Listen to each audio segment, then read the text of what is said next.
अस्सलाम वालेकुम जी, मैं हूं doctor Mukhtar Ahmed Aman, Korean language teacher Seoul staff languages Khanapur Islamabad से।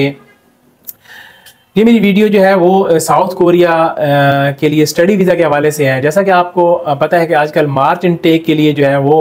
प्रोसेस चल रहा है, BS प्रोग्राम के लिए भी और MS प्रोग्राम के लिए भी। तो अल्हम्दुलिल्लाह हमारे अभी स्टूडेंट्स जो है ना वो हमारे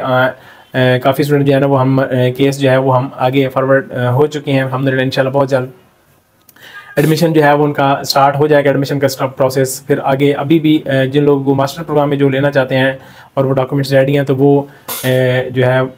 बिल्कुल हमारे पास आ सकते हैं और अपने डॉक्यूमेंट्स जो है ना वो सबमिट करवा के अपना फर्दर प्रोसेस जो है उसको स्टार्ट कर सकते हैं अगर उनके प्रोसेस जो है वो डॉक्यूमेंट्स अटेस्टेड है। अच्छा, अब मैं ये बेसिकली मेरी वीडियो ये बनाने का मकसद ये है कि ये डॉक्यूमेंटेशन के हवाले से कि बहुत सारे लोग जाना तो चाह रहे हैं, जैसे हमारी वीडियो देखते हैं या वो जैसे ही हम कोई वीडियो डालते हैं तो लेकिन उनके पास डॉक्यूमेंट्स उनको पता ही नहीं होता कि कौन कौन से डॉक्यूमेंट्स जो है ना वो कहाँ से अटेस्टेड करवाने हैं और कैसे करवाने हैं और कितने डॉक्यूमेंट्स चाहिए।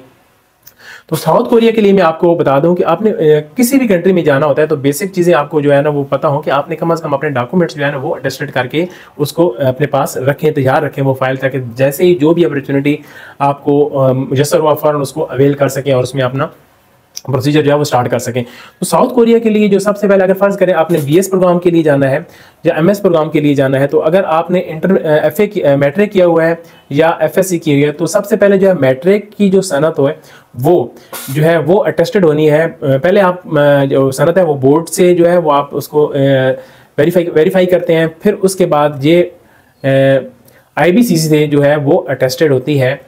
बोर्ड में वेरिफिकेशन के बाद। अब इसमें आपने जो कोरिया के लिए है वो 2 सेट आप कर लें। एक आप हमेशा अपने पास एक ओरिजिनल सेट और एक उसकी कॉपी दोनों अटेस्टेड करके रखें। इसी तरह मैट्रिक के बाद आ जाता है FSC की भी जो है जो सर्टिफिकेट है उसको अपने यानी बोर्ड से आपने वेरीफाई जो है ना वो करवाना है, उसके बाद स्टैम्प लगवानी है और उसके बाद देन IBCC से फिर आपने उसको अटेस्टेड करवाना है। बेसिकली ये IBCC की आपको यहाँ पे नज़र आ रहा होगा, ये IBCC की यहाँ पे अटेस्टेड जब हो जाता है तो इसी तरह इसकी भी 2 जो है, एक फोटो कापी और एक ओरिजिनल सेट जो है ओरिजिनल जो सर्टिफिकेट है उसको आप अटेस्टेड कर लें। अब ये जब दोनों हो जाते हैं तो फिर आप आगे फर्दर जो है वो प्रोसेस मुफा में करते हैं, अदरवाइज मुफा जो है वो इसको नहीं करता। इसी तरह अगर आपने BS किया हुआ है या कोई भी आपने 4 ईयर प्रोग्राम किया हुआ है जो HE से, तो उसको आपने अटेस्टेड करवाना होता है HEC से अटेस्टेड करवा के फिर आपने उसको आगे फर्दर जो है ना वो आपने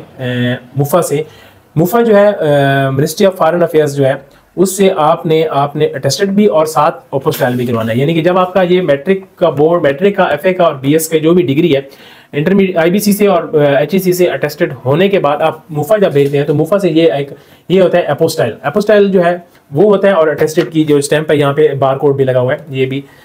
जो है ना वो मुफा का लगा हुआ है, तो ये बेसिकली वहाँ पे अटेस्टेड हो जाता है डॉक्यूमेंट। तो जब आपके पास, और इसके बाद आ जाता है FRC। जो FRC है उसकी भी आपने जो मुफस है वो अपोस्टाइल करवाने होता है, वो भी बहुत ज़रूरी होती है, उसकी भी 2 सेट जो है ना वो आप करवा लें। देन आप इसमें जो आ जाते हैं, फ़र्ज़ करें कुछ लोगों ने जो DA किया होता है तो DA का जो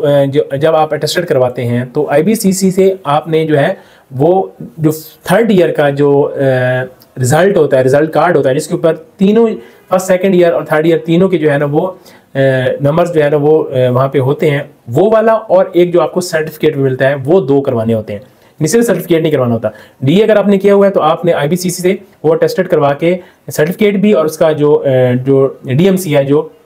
रिजल्ट कार्ड है वो भी अटेस्टेड करवा के फिर आपने मुफा जो है ना वो अपोस्टाइल दोनों को करवाना होता है। इसी तरह अगर आपका ताल्लुक KPK से है तो KPK में जो सर्टिफिकेट होता है मैट्रिक का और FA या FSC का, तो उसका सर्टिफिकेट के ऊपर जो है मार्क्स हैं वो नहीं होते, तो उसके लिए बेहतर है कि आपने मैट्रिक की सर्टिफिकेट के अलावा आपने उसकी जो रिजल्ट कार्ड है जो जिसके ऊपर मार्क्स मेंशन है वो, इसी तरह FSC या FA की भी मार्क्स जो शीट है मार्क्स शीट उसको भी साथ आपने अटेस्टेड करवा के फिर आपने ये दोनों को मुफा से अपोस्टाइल भी करवाना होता है। तो उम्मीद है आपको ये डॉक्यूमेंट्स आप अपने हमेशा जो है वो तैयार करके, ये डॉक्यूमेंट्स FA यानी मैट्रिक की, FA की और BS जो BS प्रोग्राम होता है उसकी आपने सर्टिफिकेट भी करवाना होता है और साथ DMC उसका जो मार्क्स शीट होती है वो भी करवानी होती है। BS का तो सबको जो है ना वो दोनों HEC से भी और मुफा से। तो उम्मीद है आपको जो ये चीज़ें आप हमेशा अपने पास आप रखें। अगर आपका ज़हन है आपने किसी भी फॉरेन कंट्री में जाना है, अगर आप साउथ कोरिया में स्टडी के लिए जाना चाहते हैं तो आप मुझसे रब्ता कर सकते हैं और ये अपने डॉक्यूमेंट्स आप अपने तैयार कर लें। ये बेसिक डॉक्यूमेंट्स होते हैं जो इसके लिए ज़रूरी होती हैं। बाकी फर्दर जो डॉक्यूमेंट्स आप लगती हैं जब इमिग्रेशन में फाइल जाती है तो वो तो फिर अलग होते हैं। उसके लिए हर किसी का अपना एक्सपीरियंस है, उसके हिसाब से वो अपने डॉक्यूमेंट्स जो है वो तैयार करवाता है अपने क्लाइंट से। तो हम भी इंशाल्लाह जो डॉक्यूमेंट्स हैं वो बड़ी